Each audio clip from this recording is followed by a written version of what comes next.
बिस्मिल्लाहिर्रहमानिर्रहीम। नाज़रीन, मैं हूं जावेद बलोच। उम्मीद है आप लोग खैरियत से होंगे। Army chief general Syed Asim Munir ने दहशतगर्दों को वार्निंग दी है कि वो पाकिस्तान का अमन तबाह नहीं कर सकते।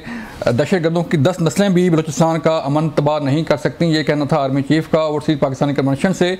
उन्होंने क्या कहा ज़रा सुनिए और फिर से बात करते हैं कि आर्मी चीफ ने दहशतगर्दों को वार्निंग दी और ओवरसीज़ पाकिस्तानियों को कहा है कि वो पाकिस्तान के सफ़ीर हैं और अपना किरदार जो है मुल्की मईशत के लिए, मुल्क की तरक्की के लिए जारी रखें। और इसके साथ साथ उनका ये कहना था कि बलूचिस्तान पाकिस्तान के माथे का झूमर है और बलूचिस्तान की तरक्की के लिए जो है वो तमाम तर वसाइल बुरुकार लाए जाएंगे। बलूचिस्तान के हालात को ठीक करने के लिए तमाम तर वसाइल बुरुकार लाए जाएंगे। उनका ये कहना था कि क्या 1500 दहशतगर्द जो है पाक फौज का मुकाबला कर सकते हैं, पाकिस्तानी अवाम का मुकाबला कर सकते हैं। अगर दहशतगर्दों को जो है वो हम चाहें तो बिल्कुल उसका उनका कला कमा कर सकते हैं और कला कमा किया जा रहा है अपनी आवाम के साथ देने की वजह से, और पूरी आवाम जो है पाक फौज के साथ खड़ी है। आर्मी चीफ का क्या कहना था, जरा सुनिए फिर बात करते हैं।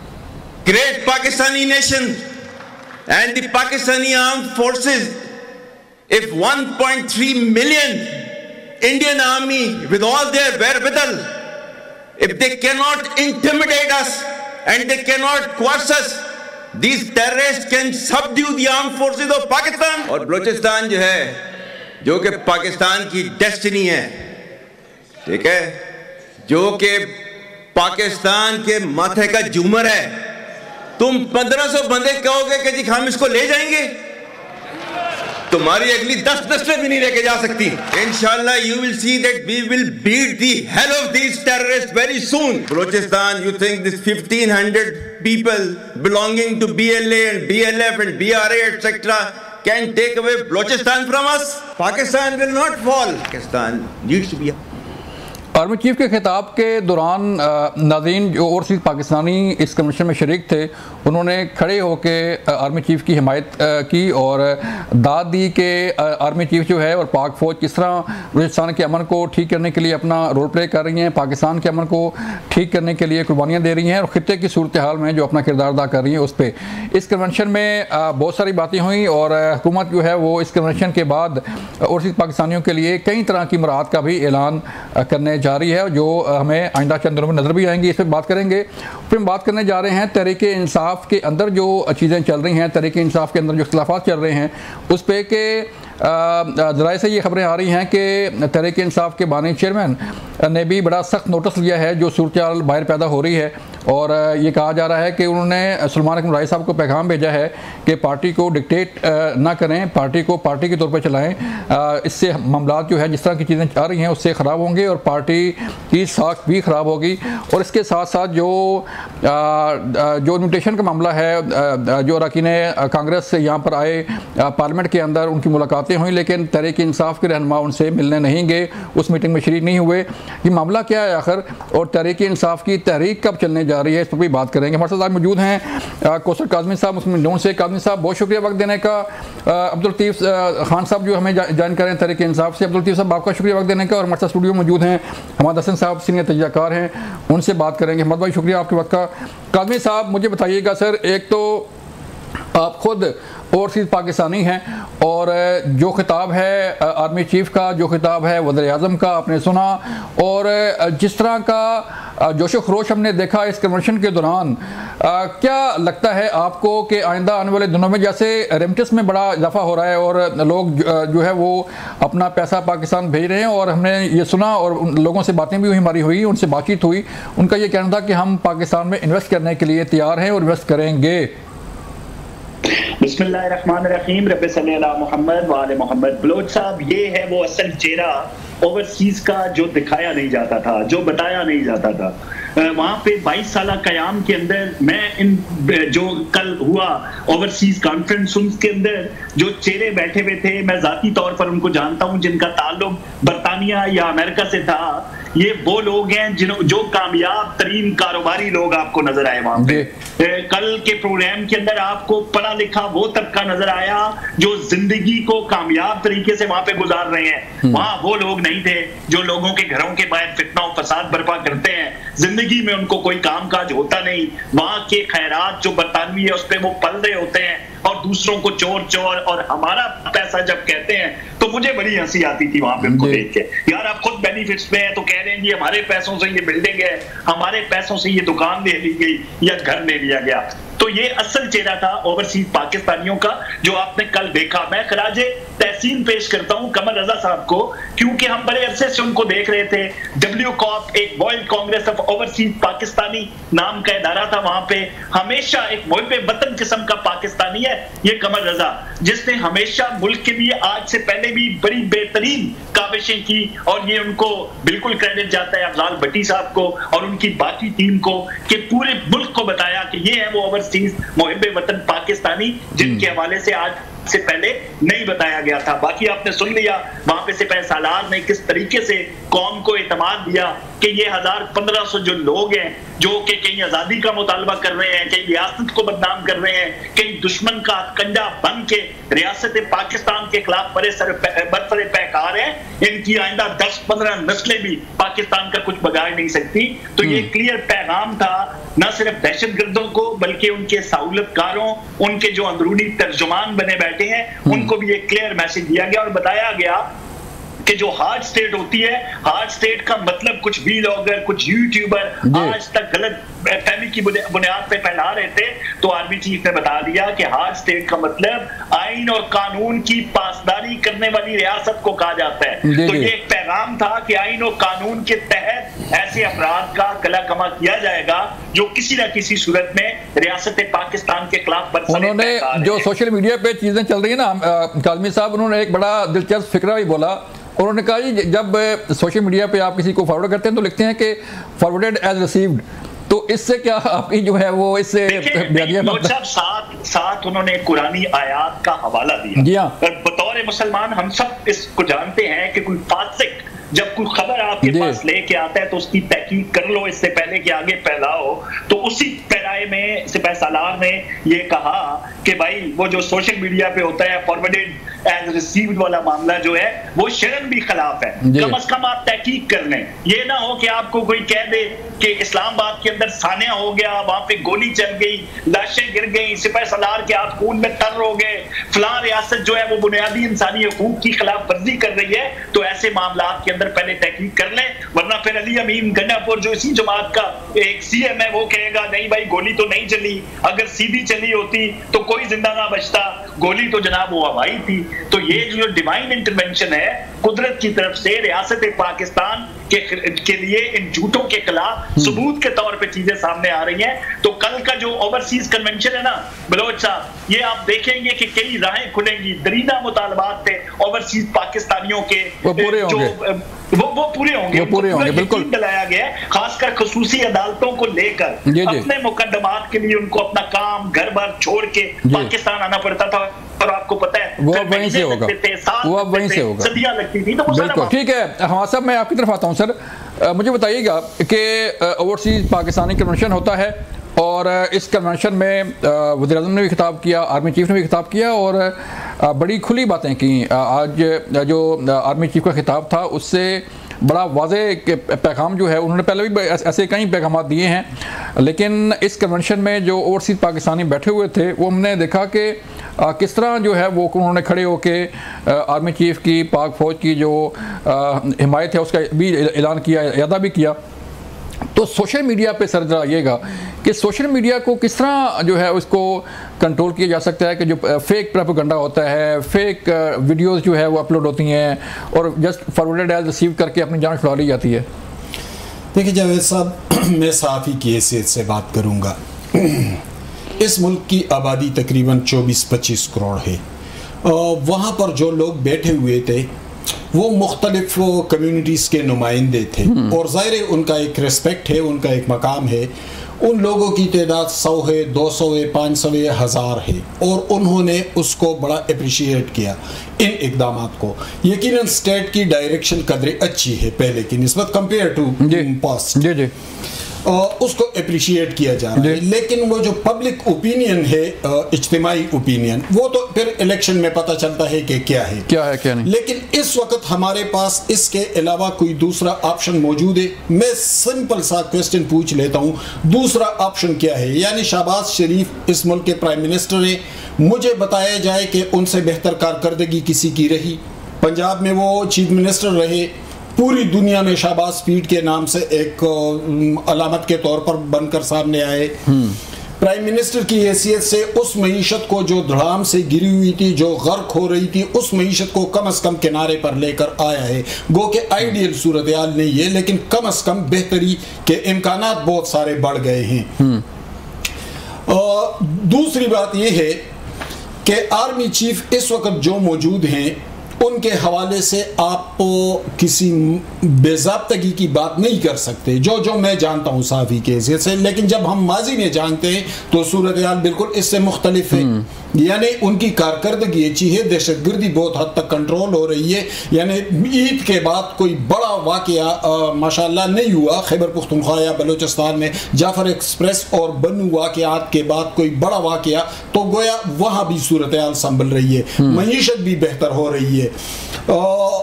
आर्मी चीफ जो है वो अपने पेशरों के बरक्स अपने काम पर पूरी तवज्जो दिए हुए। हम जमहूरियत पसंद लोग हैं, हम डेमोक्रेट हैं, लेकिन इस वक्त डेमोक्रेसी से भी ज़्यादा अहमियत इस बात की है कि मुल्क को मुआशी तौर पर तबाह होने और गर्क होने से बचाया जाए। जब मुल्क बेहतर सूरत हाल में आ जाए, फिर बेशक हम अपनी जमहूरी अमल को भी आगे बढ़ाए, फिर हम पार्लिमान की बालादस्ती और आइन की सुपरमेसी को भी आगे बढ़ाए। लेकिन इस वक्त हमें अपने आप को बचाने की जरूरत है। एक और बात, हमारे पास दूसरा ऑप्शन क्या है? क्या इमरान खान को इक़्तिदार में लाया जाए? अगर तो लाया गया था ना 2018 में, मुल्क की क्या सूरत हाल बनी थी? चलो छोड़ देते हैं 2018 को।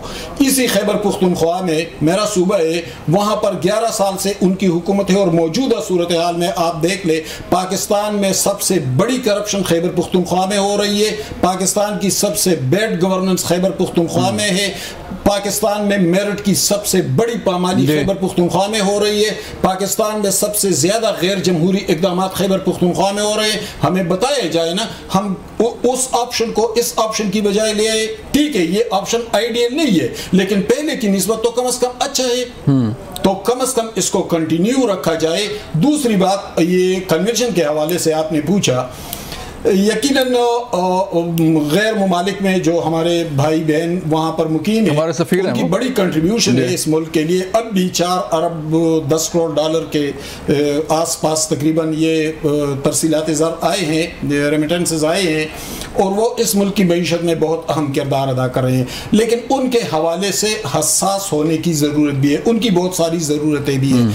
अब इसको तमाम इंफॉर्मेशन लिए जाए, कैटेगराइज किया जाए कि वहाँ पर सिटीजन्स कितने हैं, वहाँ पर वर्क परमिट पर कितने हैं, वहाँ स्टूडेंट वीज़े के कितने हैं, उन लोगों की यहाँ पर ज़रूरियात क्या है। वो लोग जब बाहर जाते हैं तो हमारे मुआशरे के साख्त के मुताबिक उनकी बहुत सारी जिम्मेदारी भी है और जायदाद भी है। बिल्कुल, इसीलिए होते हैं, बात करते हैं, गारंटी दे दे उनको। ब्रेक लिए कहा जा रहा है, इस पर दोबारा बात करते हैं ब्रेक के बाद। मिलते हैं ब्रेक के बाद। वेलकम बैक नाज़रीन। हम बात कर रहे थे कि तहरीक इंसाफ के अंदर जो इख्लाफात हैं, तहरीक इंसाफ के अंदर जो तहरीक इंसाफ विदन तहरीक इंसाफ जो है वो चल रहा है मामला, ये किस तरफ जा रहा है।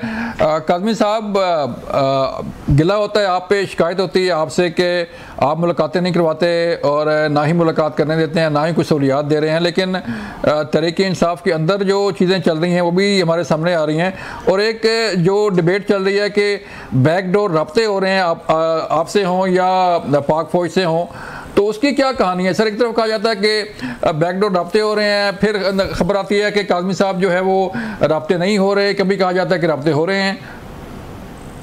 देखिए, हमारे साथ तो कोई राब्ता नहीं हो रहा बलोच साहब। जब हमारे साथ कोई राब्ता होगा गवर्नमेंट के साथ, तो वो फिर बैकडोर चैनल नहीं, वो बड़ा खुल के होगा। जिस तरह हमेशा हम बिल्कुल पोशीदा इनसे किसी किस्म की कोई बात नहीं करेंगे। अलबत्ता ये जानते सब है, बोलते नहीं है।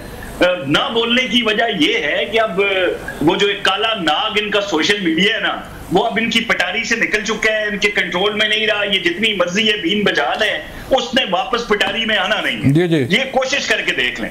ये बिल्कुल अब मशवरे दिए जा रहे हैं खान साहब को भी कि खुदारा इनको कंट्रोल करो। अगर आजम सवाती के थ्रू उस्ताद मोहतरम से राब्ता करके सिपह सालार को माफी की दरखास्त दी गई और वो आगे से कह रहे हैं ये सियासी क़यादत के मामलात हैं, उनसे बात करो, ये नहीं मान रहे, ये तस्लीम नहीं कर रहे। लेकिन सच यही है, चीख चीख के हर बंदा बता रहा है, कुरान पे हलफ लेके बता रहा है, लेकिन ये मानने को तैयार इसलिए नहीं है कि वो जो पटारी से निकला नाग है ना, वो तस्लीम नहीं करेगा। अब क्योंकि वो जो इनके करता धरता लोग थे जिनको खान साहब ने अपने खब्बे सज्जे रखा हुआ था, वो चले गए अमेरिका। अब उसूल डॉलर के लिए, फिर खुशनुदी के लिए दूसरे जो पाकिस्तान मुखालिफ कुव्वतें हैं, वो अगर वो पाकिस्तान मुखालिफत में नहीं बोलेंगे, पाकिस्तान मुखालिफ अल्फाज का चुनाव नहीं करेंगे, रियासत पे बोतान नहीं लगाएंगे, तो खाएंगे कहां से? अब ये मामला रोजी रोटी का हो गया। तो जहां तक बातें हैं इनकी, बिल्कुल ये तो अब वो जो फलां का बेटा डट के खड़ा है, मान नहीं रहा, वो तो आजम सवाती साहब ने वो बोतल से जिन निकाल दिया। फिर सोशल मीडिया के प्रेशर पे बयानात तब्दील भी होते हैं, लेकिन उन्होंने जो कुरान हाथ में उठा के कह दिया ना, हमारे लिए वो मुकद्दम है कि खान साहब ने कह दिया यार खुदारा जाके बात करो और छुड़ाओ मेरी जान इस कैदो बंद से, इस जिंदान से। तो हमारे लिए तो यकीन करें इररेलेवेंट है ये मामला, बिल्कुल। मैं बिल्कुल आपको वाशगाफ अल्फाज में कहूंगा हमारी तरजीहात क्या है। आज का आपका एक सेगमेंट होना चाहिए था बलोच साहब, पंजाब के अंदर मैडम सीएम ने जो इनिशिएटिव लिया, एनवायरमेंट जो बनाया गया, प्रोटेक्शन स्क्वाड, आपको पहली दफा यूनिफॉर्म में वो लोग नजर आएंगे जिनको मुख्तलिफ जो कलर है उनके स्क्वाड में तब्दील करके, कोई आपको प्लास्टिक के खिलाफ लड़ता नजर आएगा, कोई डेंगू के बचाव के लिए नजर आएगा, दीगर जो माहौलियाती आलूदगी के असबाब है उनको कंट्रोल करने के लिए। और ये हम देखते कहां थे, यूरोप में, बरतानिया के अंदर गाड़ियों के MOT टेस्ट, फ्यूल टेस्ट, अब ये पंजाब में होता हुआ नजर आता है। ख्वाब देखा था मरियम नवाज ने, ताबीर दी मरियम औरंगजेब और उनकी टीम ने। आज ये बिल्कुल मीडिया की जीनत इसलिए बनना चाहिए था कि क्लाइमेट चेंज और माहौलियाती आलूदगी को आज से पहले पाकिस्तान में इतनी अहमियत नहीं दी गई। भाई लोगों को साफ फजा, साफ हवा दें, ये जरूरी था। हम क्या बात कर रहे हैं इमरान खान की, भाई चोरी की पादाश में एक बंदा जेल के अंदर है, अब वो पूरी सजा करके निकलेगा, जो कि मेरी पेशन गोई, मेरी इतलात है। मैं आपको कह रहा हूं कोई माफी, कोई डील, कोई मामला नहीं होने जा रहे। एक मुसद्दिका चोरी के केस में जो बंदा अंदर है वो अपनी सजा पूरी करेगा। लेकिन खबरें जो हम अगर देखें, सोशल मीडिया देखें तो पता चलता है कि जी खान साहब तो बस अगले हफ्ते रिहा हो जाएंगे। सोशल मीडिया पे आपने ये नहीं देखा नवंबर की फलां तारीख, अक्टूबर की फलां, अगस्त, अप्रैल, मई, जून, जुलाई, कौन सा ऐसा महीना है जिसकी तारीख नहीं दी गई कि बस तैयार हो जाएं, ढोल थापे हुए और उसकी थाप पे भंगड़ों के लिए तैयार हो जाएं, ये आ रहे हैं खान और ये जा रहे हैं मामला, हुकूमत ने घुटने टेक दिए, खुदा न खास्ता एस्टेब्लिशमेंट ने हाथ जोड़ दिए। इस तरह की खबरें तो भाई जब से वो बंदा अंदर है तब से आप सुन रहे हैं, इनमें हकीकत नहीं है बलोच साहब। बिल्कुल ये एक मुताहनतराजी और हवा में कहा ना, डॉलर के उसूल के लिए और इस पेट के लिए ये बोली जा रहे हैं अपने फॉलोअर्स, अपने सपोर्टर्स के लिए, लेकिन ये होना नहीं जा रहा। एक वाहिद आसरा था ओवरसीज पाकिस्तानी, वहां से आवाज बुलंद होती थी। फिर वो कांग्रेसमैन आपने देख लिए, वो आके आर्मी चीफ से मिल रहे हैं, हुकूमत से मिल रहे हैं, एतमाद कर रहे हैं पाकिस्तान की रियासत पर, जिन्होंने फ्री काज़मी साहब जिन्होंने फ्री इमरान खान की ट्वीट की वो पाकिस्तान आ गए, वो पाकिस्तान आगे। तो बस ये हकीकत है सारी, बाकी खबरें ये फैलाते रहे कि ये हो गया वो हो गया, हकीकत इसमें कुछ नहीं है। हम किसी बैकडोर चैनल पे यकीन नहीं रखते, हमारे साथ इनकी कोई बात नहीं हो रही, ना हमने कुछ ऑफर की है। चले हमाद साहब, ये आप साफ़ी हैं और वर्किंग जर्नलिस्ट हैं, जो सूरत चल रही है पोलिटिकल मुल्क के अंदर, स्पेशली तहरीक इंसाफ के अंदर जो चीज़ें चल रही हैं, इख्तलाफात, कभी कोई कहता है कि मुझे इख्तियार दिया गया बात करने का, कभी कहता है कि कोई कहता है कि 95% मामला तय हो गए, बस अगले 1-2 घंटे में, 1-2 दिनों में जो है वो साइन होने और खान साहब बाहर आ गए। तो ये सियासत हो रही है या कुछ और हो रहा है, क्या हो रहा है? देखिए जावेद साहब, इस तरफ आने से पहले मैं काज़मी साहब को भी याद दिला दूँ कि जितने जारहाना आप आजकल खेल रहे हैं ना, ये आपके साथ भी हुआ है, जहाज़ों के साथ बांधा गया था मुंतखब वज़ीर आज़म को। आखिरी सांस से आप गालिबन उन दिनों लंदन थे और कलसूम नवाज साहिबा जो एक इंतहाई मोहतरम खातून थी, आखिरी सांस से ले रही थी लेकिन फ़ोन पर बात तक नहीं करने दी रही थी।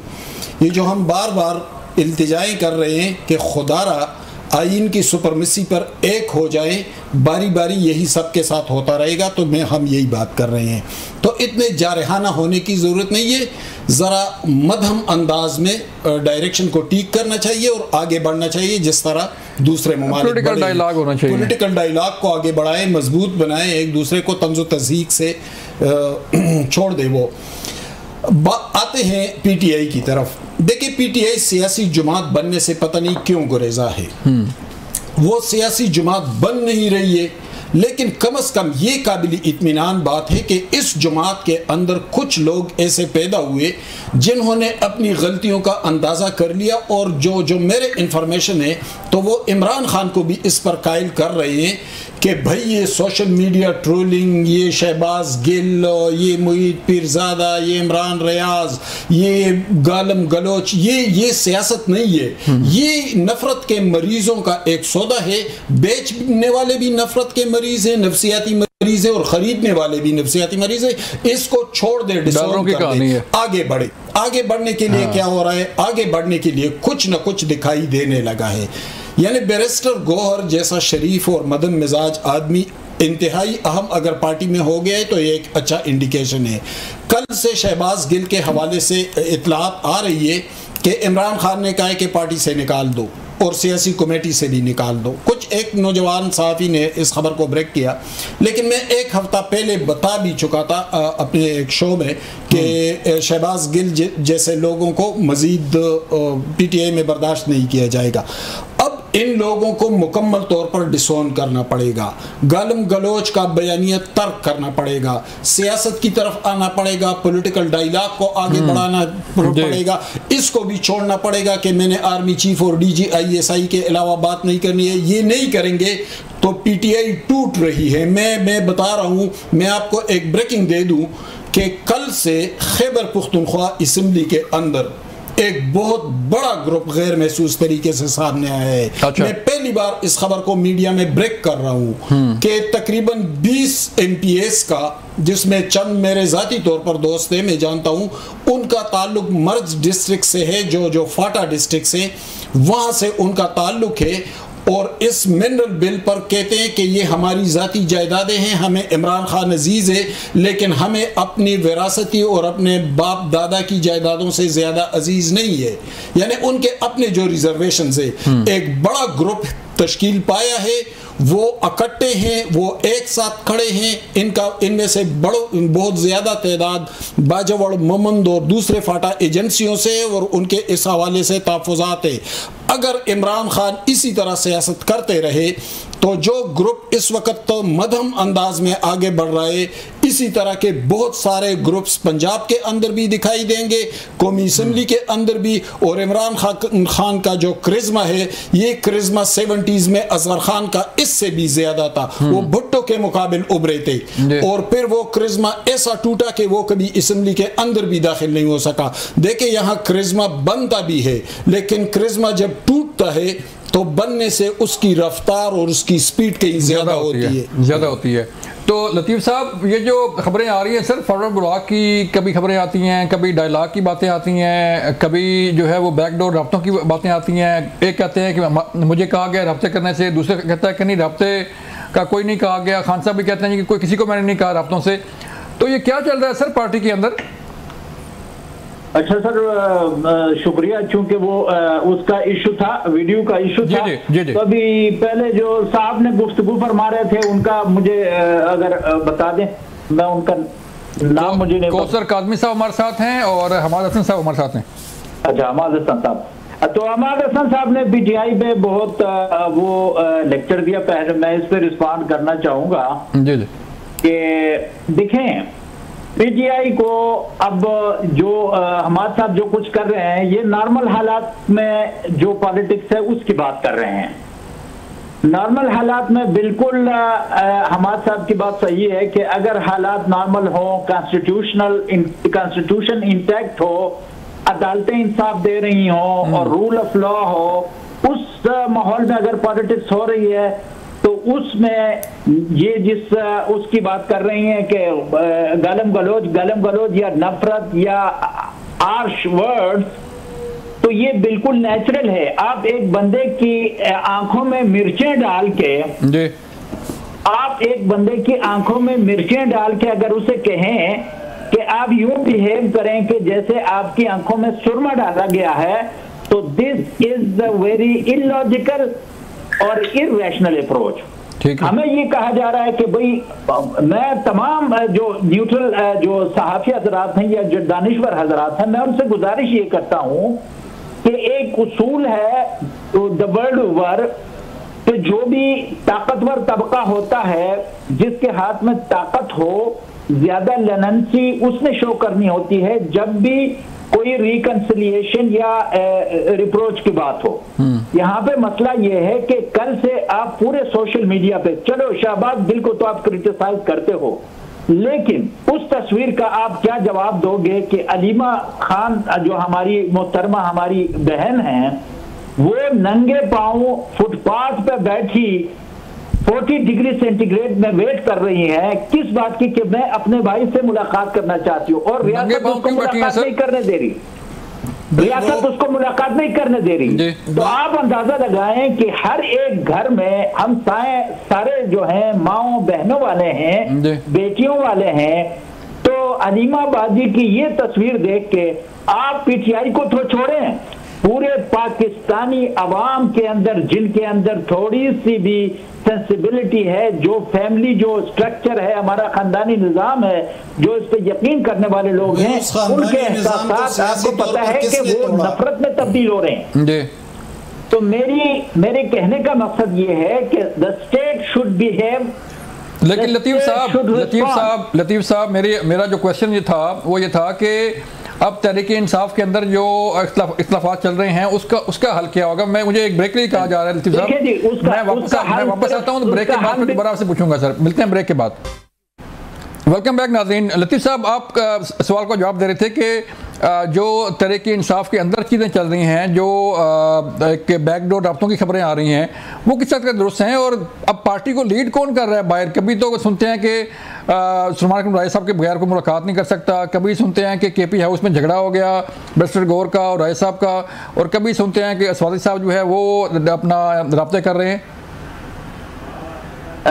जावेद बलोच साहब, पीटीआई को तोड़ने के लिए रियासती मशीनरी गुज़िश्ता 2022 से मुसलसल काम कर रही है, रियासती मशीनरी और हुकूमत भी, लेकिन उसके बावजूद भी पीटीआई के कुछ लोग तो तोड़े गए, लेकिन उनका जो हाल हुआ पॉलिटिकली, उनकी जो सिचुएशन है वो पूरी पाकिस्तानी कौम के सामने इस पर डिबेट करने की जरूरत नहीं। अब पार्टी के अंदर अब देखें व्यू पॉइंट का इख्तिलाफ होता है। जब हमारा लीडर 600 दिनों से ज्यादा हो गए वो जेल में है और बेगुनाह जेल में है, तो जाहिर है कि एक तरफ कारकुनों का प्रेशर है। आप सोशल मीडिया पे देखते हैं तमाम एमएनएस पे, तमाम पार्टी लीडरशिप पे एक प्रेशर है कि भाई आप लोग खान की रिहाई के लिए कुछ नहीं कर रहे। उसकी वजह यह है कि वो वर्कर सोचता है कि भाई ये लोग मैदान में आए और सब लोग हम मैदान में आके खान को बजोरे ताकत बाहर निकालें, लेकिन लीडरशिप को इस चीज का पता है कि भाई हमने किस तरीके से आगे जाना है। तो ये जब सोशल मीडिया का प्रेशर और वर्कर्स का, मैं कहूंगा सोशल मीडिया का तो नहीं, वर्कर्स का जब प्रेशर सोशल मीडिया के जरिए आता है तो उसमें ये होता है कि व्यू पॉइंट का जो इख्तिलाफ है उसकी वजह से वो लगता ये है सर कि सारी पॉलिटिक्स जो है वो सोशल मीडिया पे ही हो रही है। लेकिन एक बात अंडरस्टूड है कि पीटीआई लतीफ साहब मैं ये कह रहा हूँ लतीफ साहब मैं ये कह रहा हूँ इमरान खान को बाहर निकालने के लिए मेरा ये तरीका जो है अपनाया जाए, मेरा ये तरीका चले लतीफ साहब बिल्कुल ठीक कह रहे हैं कि ये सारी जंग जो है वो सारी सोशल मीडिया की जंग है, सारी सियासत सारी पॉलिटिक्स जो है वो सोशल मीडिया पे हो रही है। काज़मी साहब वही बात आ गई आप वाली कि ये सारी कहानी जो है वो डरों की है, सारी कहानी व्यूज की है और सारा प्रेशर जो है वो सोशल मीडिया का ही है। देखें, अभी लतीफ साहब ने कहा कि एक तस्वीर आ गई तो क़यामत बर्पा हो गई कि एक बहन जो कि नंगे पाँव नहीं थी, खैर फुटपाथ पे बैठी हैं और ख्वाहिश करके जो तस्वीर बनाई जाती हैं उसका इस्तेमाल करके हमदर्दियां हासिल करने की कोशिश की जा रही है। तो चले पीछे चले जाते हैं। एक खातून थी, जेल के अंदर कैद थी, जिंदान में थी, वालिद मिन्नतें करता था जेलर की, बात करा दो मेरे बच्चों से, तबीयत पूछ लूं अपनी एहलिया की, नहीं करवाई गई। वही जेलर आता है कोई 20 मिनट आधे घंटे बाद, इतला देता है कि भाई आपकी जो वाइफ थी खामोश होके सुनो जरा, बीच में मत बोलो, बीच में बाद में जवाब दे देना अपनी। मुझे डिक्टेट करने वाले बीच में मत बोलो। इसका यार चुप तुम्हारी माँ बहन ना करें प्लीज, अपनी बारी का इंतजार करें। काजी साहब बोले कर चुके हो, सुनो चुप करके बात चुप करके बात, तुम्हारी बात क्या है? और यार चुप करके सुनो ना, एक मिनट सुन लो, सुन ले सुनो। फरमाइशी हो रही है जी। ये मामला तुम्हारे वो गुरु जो नेट के दफ्तर के बाहर बैठा था, उसमें कितना शोर मचाया तुम, वो तो मर था। चाट शुरू कर देते हैं जब इनकी दुम पे पाँव रखो तो। जरा सुन नहीं सकते, हौसला नहीं है इनमें सुनने का, जरा खामोश तो कराएं। जी काजी साहब, अब ये है कि जब वहां पे इंतकाल होता है बेगम कुलसूम नवाज साहिबा का, तो वो जो तस्वीर थी मरियम नवाज की, गमजदा, कभी अपने चाचा के कंधे पे, कभी अपने वालिद के सीने पे, उन तस्वीर को आज तक पीटीआई का ये सोशल मीडिया जिस तरीके से इस्तेमाल करता है, शर्म नहीं आती इनको? जो शर्म दिला रहे हैं कि पूरी पाकिस्तान ने देखा, वो पेशी पे जाते हैं हुसैन नवाज, वो तस्वीर लीक की जाती है, आज तक इनका सोशल मीडिया इस्तेमाल कर रहे हैं। शर्म नहीं आती इनको इस बात की? शर्म उस वक्त नहीं आई थी इमरान खान को कि एक खातून मौत और हयात की कश्मकश में अस्पताल के अंदर थी और इसके वर्कर इसकी हिदायत पे उनके घर के दरवाजे तोड़ रहे थे? उस वक्त शर्म नहीं आई थी? उस वक्त कौम ने सवाल नहीं किया था? उस वक्त ये जो गैरत की अलामत बन रहे हैं, इन्होंने घुंघरू पहने हुए थे, इनके हाथ में चूड़ियां थी जो आज दर्द दे रहे हैं, ये बातें, ये चीजें तो हमने अपनी आंखों से देखी है। बात करते हुए चले, गौर नहीं तो शर्म भी कर लिया करें। ये वो चीजें थी जो हमने अपनी आंखों से देखी और पूरी कौम ने देखी। आज तक मरियम नवाज के गम की वो तस्वीर इनका सोशल मीडिया इस्तेमाल करता है, ट्रोल, जो इनके ट्रोल्स हैं वो आज तक इस्तेमाल कर रहे हैं। भाई बड़ी क़यामत आ गई, अलीमा खान फुटपाथ पे धूप में बैठ गई, बड़ा ये हो गया। और भाई चोरी के केस में जब आपके घर का कोई वारिस अंदर होता है, अलीमा खान ने कौन सी चोरी की है? जो अलीमा खान से कौन सी चोरी का केस है? वो कोई और बात कर रहे हैं लतीफ साहब, वो कुछ और बात कर रहे हैं। मैं बता दूंगा, ये सिलाई मशीनों की नवाज शरीफ जो है वो हज करने के इल्जाम में हम बैठे। इसको खुदा के लिए चुप कराओ, लतीफ साहब प्लीज, लतीफ साहब आजमी से पहली दफा हुआ है। ये पूरी हिस्ट्री लेके बैठा हुआ है तुम्हारे पूरे चोर खानदान की, पूरी हिस्ट्री मुझे पता है। बरतानिया से लेके किस तरीके से खान साहब होटल जाते थे, एक पता करने के लिए 10,000 कैश होता था, 10,000 शौकत खानम के लिए चेक होता था। वो सारी चीजों का एमी शायद तुम्हारे सामने बैठे है। ये ईमानदारी का ढोल किसी और के सामने बजाना, मैं तुम्हारे खान को बहुत अच्छे तरीके से जानता हूँ। अलीमा खान के हवाले से जज्बाती होने से पहले जरा माजी की तस्वीर भी देख लो। बाकी भी कौम की बेटियां थी, माएँ थी, बहनें थी, जिनके हवाले से जो सलूक होता है। प्लीज मुझे 2 मिनट दे दीजिएगा। जी मुझे 2 मिनट दे दीजिएगा। देखें जवाब लेता हूँ सर। काजी साहब इसको कितने बोलने दूंगा? अब ये सोच सकते हैं मैं इसको बोलने दूंगा 2 मिनट? बोल लिया बहुत ज्यादा। चले मैं हमारे साहब के पास चलता हूँ। मैं हमारे साहब के पास, हमारे साहब ये क्या हो रहा है? ये पॉलिटिक्स एक दूसरे की जो है बात सुनने के लिए भी जो है वो बर्दाश्त का इतना नहीं है कि वो कज़ाए इलाही थी, पीटीआई वालों ने नहीं मारा उसे, लेकिन वो तो बात करने का कहते हैं कि बात नहीं कराई, इतनी भी हमदर्दी नहीं। बार वो कहते हैं कि जी फलां टाइम पे ये हुआ, किसी ने नहीं कहा। जो तुम्हारा वो रज़ाए इलाही थी, वो फोत हो गई, हमने सब ने जान देनी है अल्लाह को। लेकिन तो वो रज़ाए इलाही थी तो फिर जेल को भी रज़ाए इलाही नाम देना। लेकिन मसला ये है कि ये कहते हैं जी फलां को। अब मुझे आप ये बताएं कि इनको ये भी बर्दाश्त नहीं होती कि अलीमा बाजी की मैं बात कर रहा हूँ, ये फट जाते हैं। आप में अगर इतनी की जरूरत नहीं है और आप कौन से ये बात करें? ये जो अहमद साहब ने कहा बेनजीर के बारे में, इनके अल्फाज क्या थे? मैं मीडिया पे वो रिपीट नहीं कर सकता। वो आपके साथ बैठे, उसकी तस्वीरें गिराई गई। रशीद आपकी आंखों का तारा है, जो बेनजीर के हवाले से जो अलकबात से नवाजा जाता था, वो खान की आंखों का तारा आपकी जमात का हिस्सा था। ठीक है काज़मी साहब, डिबेट कहीं और जा रही है। नाज़रीन, ये था आज का प्रोग्राम। अपना ख्याल रखिएगा। अल्लाह हाफिज़।